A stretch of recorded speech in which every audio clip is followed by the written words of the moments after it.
Bienvenidos, bienvenidas a una emisión más de Conexionistas. Perdón, ya me ando saliendo aquí el micrófono. Y esta sección pues, la conocemos como nuestra serie de cultura política y está apellidada en México y en Estados Unidos. Entonces tratamos de analizar pues, en ambos lados de la frontera. ¿Por qué? Pues porque para empezar tenemos un gran analista y un gran ojo que está muy pendiente de todo lo que ocurre allá, que también es una de las ruedas principales de estos conexionistas, que es Edgar Rodríguez. Y vamos a platicar un poco de un tema que nos debe de empezar a preocupar como vecinos, como gente que vivimos del otro lado de la frontera y sobre todo que, como también el resto del mundo, nos afecta mucho lo que ocurre al interior de Estados Unidos, ¿no? ¿Y qué estamos hablando? Pues estamos hablando del tema de Trump y cómo está a la vista un rematch, le estaban poniendo en el New York Times, me parece, ¿no? Como digamos, la revancha de las elecciones pasadas, ahora pues la podríamos ver de nuevo.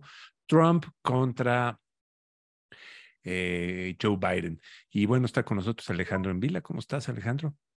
¿Qué tal, Armando? ¿Qué tal, Edgar? Pues listos para escuchar a Edgar y platicar con él acerca de los Estados Unidos, del proceso electoral en los Estados Unidos. Por supuesto que es un asunto que siempre importará en México y más nos vale que nos importe, ¿no? Porque si bien es cierto que ningún presidente norteamericano es pro-mexicano, lo cierto es que sí hay matices muy importantes entre uno y otro de las alternativas que están hoy puestas sobre la mesa. Así es. Y justo esto que comentas, Alejandro, de los matices, me parece que hay que hacer énfasis porque las formas también, ¿no? De relación importan y importan mucho, y los expertos en relaciones bilaterales ya nos dirán, pero miren, ¿qué es lo que está pasando de este lado? Quizás sea sorpresivo para algunos, pero lo que tenemos es que se está confirmando una especie de blindaje del presidente Trump, en donde casi nada ni nadie ha sido capaz hasta el día de hoy de hacerle mella a su popularidad, al arrastre que tiene con la base republicana, y tampoco ha sido capaz de restarle esta capacidad de generar financiamiento a través de donaciones en sus PACs, como le llaman, estas figuras que existen en este país para poder donar a campañas políticas. ¿Dónde está la evidencia? En las últimas 6 encuestas de finales de junio, todo junio y julio para acá, estamos hablando más o menos de entre 6 y 9 casas encuestadoras que han hecho estos ejercicios. Dentro del Partido Republicano, digamos en febrero, que DeSantis anuncia su candidatura y sus aspiraciones, la diferencia entre DeSantis y el presidente Trump era de 5 puntos. El presidente no tenía 40 y Ron DeSantis tenía 35. Pero en la medida que va avanzando hoy, en el último corte, la última encuesta de hace una semana, en julio, el expresidente Trump tiene 60% de preferencia versus un 18% de Ron DeSantis. Lo que le debe de preocupar... Se cayó DeSantis. Se cayó totalmente del caballo. Lo que les debe de preocupar muchísimo el cuarto de guerra de Ron DeSantis es que, a pesar de su beligerante discurso, a pesar de que él se puso a la extrema derecha de la derecha de Trump, apostó esa carta, apostó esa figura. Antes de salir del gobierno de Florida, lo comentamos aquí, mandó unas iniciativas de ley muy controvertidas que tocaban no solamente el tema migratorio, sino los derechos de las comunidades LGBT, los temas de esta relación que hay en la narrativa de la presencia de los afroamericanos en la educación, en la historia de Estados Unidos, en fin, una serie de leyes muy controvertidas que hoy se les están revirtiendo. Y hoy vemos en el caso de Florida cómo inclusive sus propios aliados, los empresarios de Florida, están experimentando una serie de falta de empleo, falta de mano de obra, porque estas leyes entraron en vigor o van a entrar en vigor en agosto y la gente está espantada. Entonces, los campos de Florida y la industria de servicios de Florida está teniendo ausencias importantes de mano de obra por este tipo de cosas. Los sindicatos de maestro, que son muy poderosos a nivel nacional y que Ron DeSantis había coqueteado con ellos desde que se entró en el gobierno de Florida, fue una estrategia muy interesante por parte de él. Hoy están empezando a hacer comentarios que no lo hacían en el sentido de no estar seguros de que este modelo, ¿no?, de Ron DeSantis y estas iniciativas estén funcionando, porque está complicando mucho la educación. Entonces, Ron DeSantis dentro de su propia casa está enfrentando estas críticas que le disminuyen presencia a nivel nacional, y él se ha tenido que defender y ha tenido que explicar por qué hizo lo que hizo. Y todavía no hay debate. Tenemos fechas importantes y son fechas claves. El 14 de agosto inicia el juicio contra Trump por este tema de la información clasificada. El 23 de agosto va a ser... Clientes que se llevó a su casa. Exactamente. Y el 23 de agosto va a ser el primer debate del Partido Republicano para las elecciones primarias, y va a ser en el estado de Wisconsin, que es clave, porque es un enclave, del Partido Republicano. Entonces, Trump va a llegar, si es que asiste al debate, porque todavía no está claro, va a llegar con este halo de protección en donde no ha perdido un solo simpatizante, en donde a pesar de que volvió a tomar fuerza los argumentos empujados por el Partido Demócrata de su participación en la insurrección de la toma de posesión del presidente Biden, no hay ahorita un efecto que podamos medir negativo para él. Inclusive, podría yo afirmar que lo contrario está ocurriendo. En el caso de la insurrección, a inicios de semana, el Speaker of the House, congresista por California, pues acaba de decir que él no veía tal gravedad en lo que ocurrió y que el presidente Trump estaba ahí presente, pero él habló con los ciudadanos para pedirles que se calmaran. En fin, los detalles quizás no valdría la pena perderse en ellos. Lo importante es que se está construyendo una narrativa ya paralela para arropar desde el Partido Republicano al presidente Trump, porque de los 10 candidatos republicanos que hay en este momento, Trump tiene todas las preferencias. El segundo hombre fuerte es DeSantis, con estos números que les acabo de mencionar, y los siguientes candidatos no superan ni siquiera el 5% de preferencias. El único competitivo es Trump, ni siquiera a estas alturas. Así es, Alejandro, o sea, lo acabas de decir claramente. Entonces, el Partido Republicano, si quiere regresar a la Casa Blanca, es por esa vía. Ahora, ¿qué está pasando además alrededor? En el caso republicano, la Fundación Heritage, que es una fundación conservadora, y otro grupo conservador, anunciaron ya presentaron documentos de 100 y 200 hojas de cómo debería de ser ya la gestión política conservadora de la Casa Blanca. No está pactado con Trump, y lo que está sucediendo aquí es que están conscientes de que las formas del presidente Trump les hicieron perder simpatías y quieren, como de lugar, adelantarse para generar estas condiciones del nuevo negocio para presentar una imagen de un presidente Trump quizás un poco más moderado. Estará por ver si el presidente Trump les hace caso. ¿Donald Trump se dejará civilizar? De ninguna manera. El presidente Trump tiene una personalidad caprichosa, y yo apuesto que lo primero que va a ocurrir es que va a volver a iniciar con estas iniciativas presidenciales o estas órdenes ejecutivas para dar al traste con todo lo que hizo el presidente Biden y para volver a montarse en una agenda extrema. Pero lo que está ocurriendo es interesante, porque este extremismo en el que se montaron los republicanos, y el caso del aborto es uno de ellos, cuando la decisión de la Suprema Corte toma, digamos, esta iniciativa y revierte el derecho que ya estaba concedido, los republicanos pierden importantes espacios en las elecciones intermedias. Esa elección no se les olvida, y el presidente Trump basta con que se coloque un poco al centro, un poco menos radical, para que esta guerra cultural, que en este momento lo perfila a él curiosamente como una gente más moderada. Y teniendo un Ron DeSantis que se ha convertido él en el extremo del presidente Trump, le están haciendo el trabajo al presidente Trump. Entonces, conclusión, en el caso republicano, no hay manera de que en este momento se le haga mella, ¿no?, a la fuerza y al arrastre que tiene el presidente Trump. El presidente Biden enfrenta varios problemas. El primero de ellos es que la economía va mejor, es cierto. El empleo va a la alza, es cierto. Los precios no todos han regresado a los niveles en los que los tomó y a los niveles prepandemia, pero sí ha habido disminución de precios. El claro caso es el de la gasolina, pero el problema es que la gente no lo ve como un ejercicio resultado de la política del presidente Biden.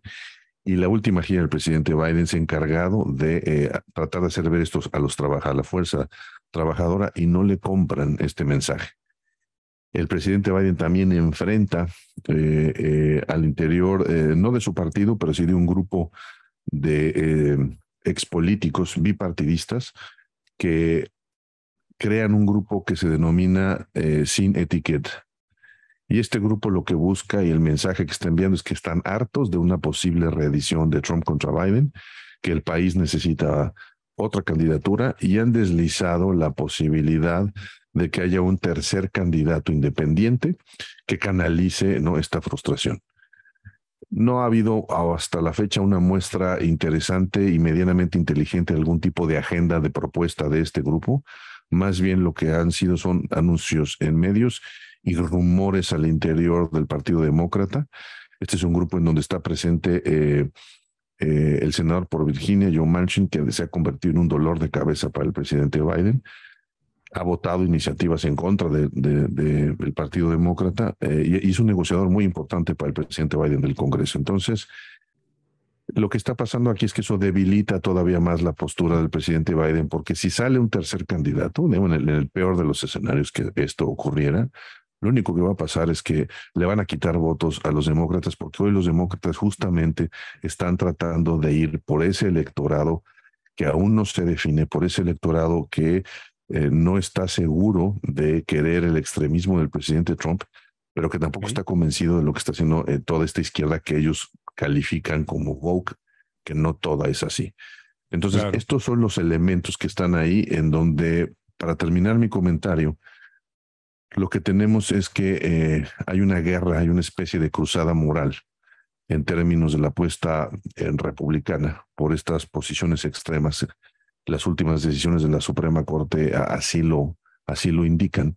Una de ellas y la más controvertida fue esta decisión de quitarle a las escuelas, a las universidades, este derecho de seleccionar y crear cuotas para que las admisiones cumplieran con ciertos grupos minoritarios. Cuando esto se elimina, entonces ya no hay ninguna razón para considerarlos.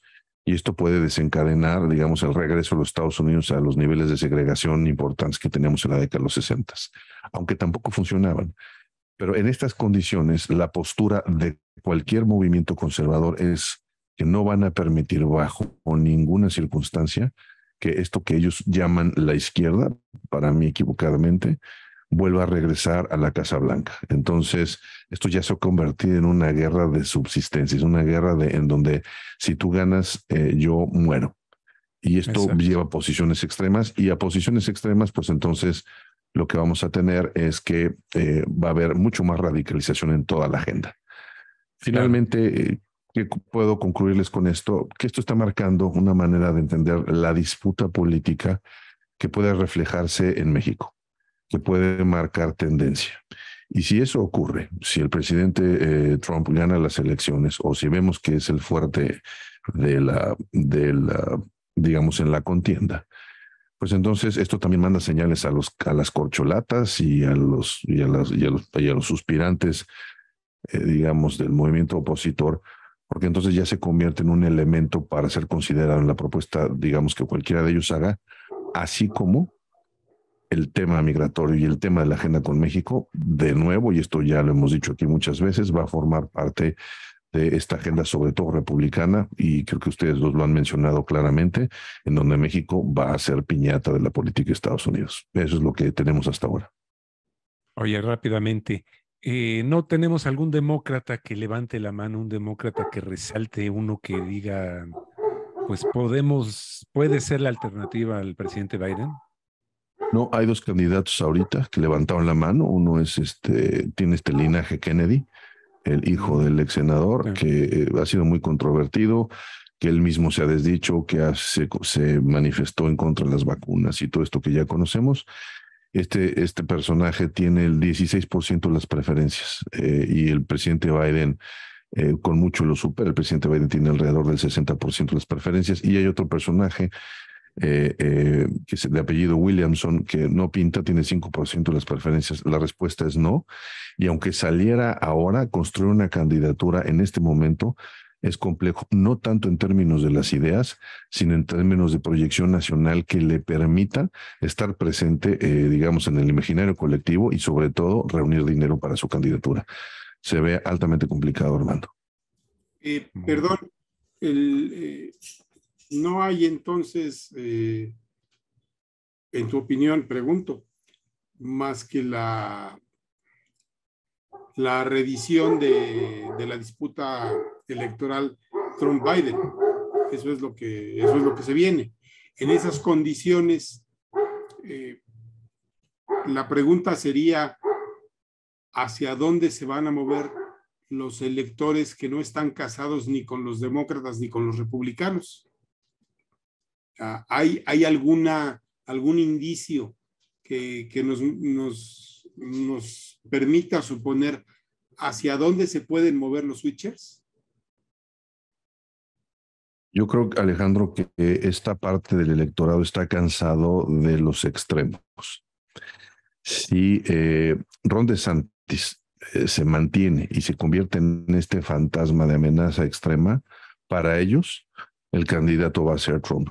Porque en ese espectro de, digamos, republicanos que no están tan definidos con el presidente Trump, van a preferir a toda costa votar por un republicano menos extremo que antes de hacerlo con un demócrata. Entonces, ese grupo de indefinidos que no quieren ver una reelección del presidente Trump, en el momento que están viendo que hay alguien más extremo todavía, que además no ha aprobado nada, porque una cosa hay que decirlo, Ron DeSantis no ha salido del gobierno de Florida y no ha aprobado nada en términos importantes, en términos nacionales, se van a orientar hacia Trump. En el caso de este voto también indefinido que tiene preferencias y que dice cualquiera menos el presidente Trump, el problema es que el presidente Biden sigue sin convencerlos. Y aquí lo que va a terminar por definir este voto va a ser una guerra cultural, como les decía, en donde el mensaje que están tratando de colocar los republicanos es otra vez hacer a el país de Estados Unidos, América, como aquí se le llama, mucho más protagonista a nivel mundial, y eso llama la atención en cualquier lado, porque si algo tiene el votante norteamericano es este etnocentrismo, ¿no? De primero somos nosotros y después nosotros, que puede ser atractivo para ellos. Entonces, yo lo que creo es que va a haber un pequeño porcentaje de ese grupo indefinido todavía que se sumaría a la candidatura del presidente Trump, y que yo no veo con claridad que se adhiera a la candidatura del presidente Biden justamente porque ha sido incapaz de colocar o de explicar por qué la situación que se vive ahorita les favorece y que fue gracias al presidente Biden. Entonces, pues las cosas, Alejandro, se complican para el presidente Biden hoy y pues vamos a ver, todavía faltan los juicios, todavía falta escuchar y ver al presidente Trump, digamos, en las respectivas audiencias para ver si es posible volverlo a exhibir. Y entonces que quede claro que él sigue siendo el mismo extremista y que no importa lo que haga, en este caso DeSantis, él es quien es y no va a cambiar. Si eso se logra, yo diría que entonces sí, el voto puede inclinarse en contra de él, pero está por verse. Muy bien. Pues, en lo que respecta a México, perdón, y con esto concluyo yo, pues sí habría que tomar en cuenta todo esto que estás diciendo. por Estas supuesto. señales que las corcholatas tendrían que tomarlas en cuenta y los otros suspirantes, como lo señalaste también. Yo, sinceramente, creo que el presidente mexicano tendría que tomar en cuenta qué está ocurriendo en los Estados Unidos en términos electorales, pero dudo mucho que lo haga. Para él la política exterior pues no sirve más que para marcar, no existe más que para atacar a los conservadores, para atacar a conservadores internacionales. Por supuesto que México tendría que estar tomando en cuenta esto que dices. No veo a una presidencia de la República considerando ese escenario tan complicado que viene y que por supuesto va a afectar a México. Muy bien, pues muchas gracias, Alejandro. Para finalizar, danos tu Twitter para seguirte. @envilafisher. Edgar, muchas gracias. Nomás para rematar, me gustaría parafrasear algo que escuché de un podcast que soy seguidor, que se llama The New Abnormal, y decía que Trump tiene mucho pegue con los blancos mediocres y DeSantis es un blanco mediocre. Entonces así lo ponen por allá. Pero Pero bueno. Armando, un comentario nada más de cierre. Con el crimen, con los niveles de crimen organizado que están en México y ante el retiro de la presencia, digamos, en estas negociaciones bilaterales en donde ya a México se le saca de esta reunión de comando del norte y se lo manda al comando del sur, es fundamental tener una coordinación con Estados Unidos si de veras se quiere convertir al crimen organizado con toda la fuerza de un aparato del Estado que no tiene el Estado mexicano. Entonces ahí está puesto eso y abona un poco más a lo que acabas de decir, Alejandro. Sería más un comentario final. Muchas gracias. Muchas gracias, Edgar. Y muchas gracias por escucharnos, muchas gracias por seguirnos. Estamos festejando que ya superamos los 2,400 seguidores. Entonces, pues un agradecimiento a todos los conexionistas que se han agregado a esta lista, ¿no? Muchas gracias. Nosotros somos Conexionistas MX en Twitter y en Facebook. En YouTube somos Conexionistas México. Denle like a este programa si es que les gustó. Y en Conexionistas nos encuentran en Spotify con todos los audios de nuestra serie. La música es de Alejandro Sabo, ahorita lo encuentran en YouTube. Y el diseño es de Sofía Reynoso y lo encuentran en Facebook y en Twitter. Les prometo que el pajarito de Twitter ya lo vamos a cambiar porque ahora ya se llama X, ese congal que se hace pasar por red social. Muchas gracias. Nosotros somos Conexionistas.